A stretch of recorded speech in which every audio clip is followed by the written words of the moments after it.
Kasonga Chilunde épluche la presse chaque jour de la semaine. Et ce sont les articles sur la situation au Kasaï et son lot de violence qu'il scrute inlassablement. Ce Kasaïen, habitant à Kinshasa, a appris à distance qu'une partie de sa famille a été décimée. 16 de ses proches ont perdu la vie à Kananga et à Chikapa. Vous comprenez que ça fait de la peine pour avoir perdu autant de monde dans des conflits dont ils ignorent les tenants et les aboutissants. Un deuil à peine fait. Et le procès des 9 soldats poursuivis dans les massacres de Mwanza-Lomba dans le Kasaï central qui vient tout raviver. Un massacre daté de décembre 2016, filmé en direct dans cette vidéo.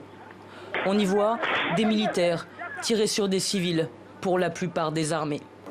Tout homme qui a vu cette vidéo, qui l'a visionné, devrait être touché par une chose. La manière dont les gens sont tués comme des rats. Kasonga Chilunde s'est d'abord réjoui de la tenue de ce procès. Les 7 prévenus, 2 sont en fuite, comparaissaient pour crime contre l'humanité. Puis, revirement samedi dernier. La charge de crime contre l'humanité est abandonnée, requalifiée en meurtre, dissipation de munitions et outrage. Un mauvais signe selon lui. Je me suis inquiété du fait que on devrait laisser toutes les accusations pour que, en fin de compte, on puisse savoir si réellement il y a eu crime contre l'humanité ou pas. Et il n'est pas le seul à s'en inquiéter.